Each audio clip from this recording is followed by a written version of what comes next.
Hello, everyone. I'm Irene Tansman, author of A.B. and Arlene's Autism War. If your loved one is enrolled in a dehabilitation program, or if you're considering dehabilitation for your loved one, please consider joining the Dehabilitation Families in Massachusetts Facebook group. Today, I'd like to talk to you about COVID-19 and the testing of group home staff in Massachusetts. My son and another resident of his group home had elevated temperatures during a routine temperature screening. This prompted a need for him and all the residents of his group home to be tested for COVID-19. I'm enormously proud to say that he cooperated with the testing, and health-wise, he seems to be doing well.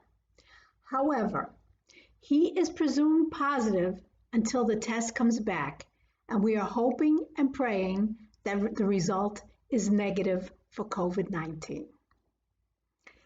The Department of Developmental Services, his Department of Developmental Services contracted provider recommended the group home residents be tested at a nearby urgent care center.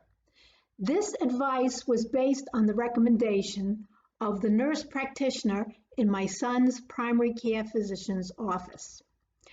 My son's provider does not use the mobile testing units that the Massachusetts Department of Developmental Services set up because the mobile units either do not or cannot accommodate special needs. Basically, they're like the cable guy. They say they're going to show up between 1 and 4, and maybe they'll show up at 7. Honestly, I agree that the provider needs to prepare the individuals for testing, and they need to have staff present who can support the situation. They cannot do this when they don't have a set time for testing. So the mobile units aren't working for them. The turnaround time for my son's test is 5 days.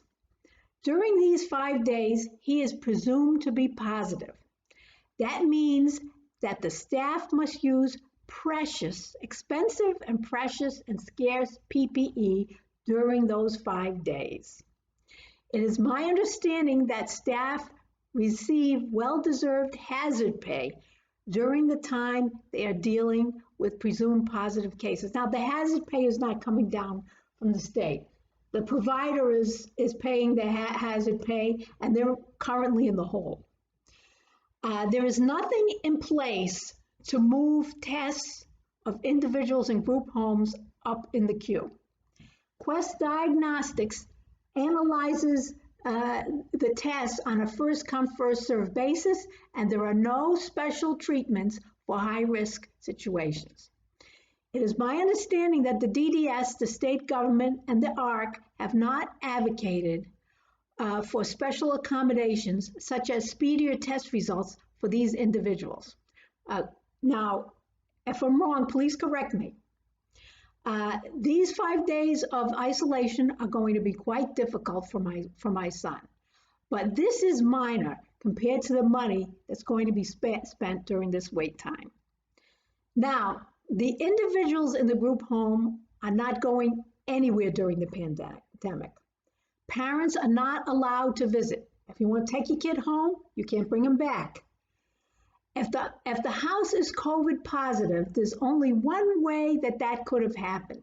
That is, a staff person would have had to bring it in. Yet, in this situation where they're testing the individuals, staff testing is not mandatory. If a staff person decides to be tested, nobody stops them, but they don't have to do it if they don't want to do it.